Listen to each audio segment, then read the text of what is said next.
एक बार एक सुंदर तोती ने किसी जंगल में एक लंबे वृक्ष के ऊपर अपना घोंसला बनाया। उसने वहां 2 अंडे दिए। समय पाकर उन अंडों में से 2 सुंदर तोते के बच्चे निकले। वे दोनों बच्चे बिल्कुल एक जैसे लगते थे और तोती को उन दोनों पर गर्व था। दोनों बच्चे धीरे धीरे बड़े हो रहे थे। एक दिन जब तोती खाना लाने बाहर गई हुई थी, तब बच्चों का चहचहाना सुनकर एक शिकारी वहां आ गया। ऊपर चढ़कर उसने दोनों बच्चों को पकड़ लिया। वह अपने थैले में दोनों को डाल ही रहा था कि तभी एक बच्चा उसके हाथ से छूटकर दूर उड़ गया। शिकारी दूसरे बच्चे को अपने साथ घर ले गया और उसे पालने लगा। इधर उड़ा हुआ तोता का बच्चा एक साधु को मिला। साधु को वह इतना प्यारा लगा कि साधु ने उसे अपने घर में रख लिया। कहाँ से आए हो प्यारे बच्चे? तुम कितने प्यारे हो। मैं तुम्हारी अच्छी तरह से देखभाल करूंगा और बदले में तुम मेरे अतिथियों का स्वागत करना। समय गुजरता गया। बच्चे बड़े होकर सुंदर पक्षी बन गए। एक दिन उस राज्य का राजा जंगल के बीच से गुजर रहा था। वह शिकारी के घर के पास से निकला। यहाँ कौन रहता होगा? शिकारी का तोता घर के बाहर एक पिंजरे में बैठा हुआ था।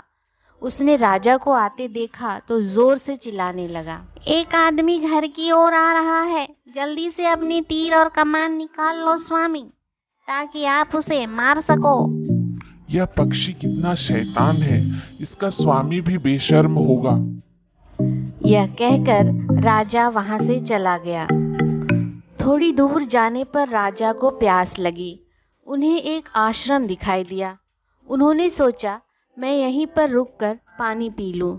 ज्यों ही वह घर के पास पहुंचा, उन्होंने एक तोता पिंजरे में बैठा देखा। जल्दी बाहर आइए स्वामी, हमारे घर मेहमान आए हैं, बाहर आकर उनका स्वागत करिए। पधारो महाराज, पधारो। प्यारे तोते, मैं तुम्हारे जैसा अच्छे व्यवहार वाला पक्षी से मिलकर बहुत खुश हूँ। क्या तुम जानते हो, मैंने अभी एकदम तुम्हारी शक्ल का तोता देखा, पर वह बहुत ही कड़वा बोलने वाला दुष्ट तोता था। महाराज, क्या वो शिकारी के पास रहता है? हाँ प्यारे तोते, वो शिकारी का ही घर था, पर तुम्हें कैसे पता?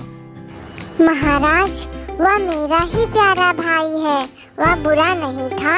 हम एक ही घोंसले में रहते थे, पर एक दिन जब मेरी माँ नहीं थी, तब एक शिकारी ने हमें पकड़ लिया। मैं भागकर निकल आया, पर वह मेरे भाई को ले गया। दयालु साधु ने मुझे अपने साथ रख लिया। उसने मुझे अच्छी अच्छी बातें सिखाई और अच्छा घर दिया।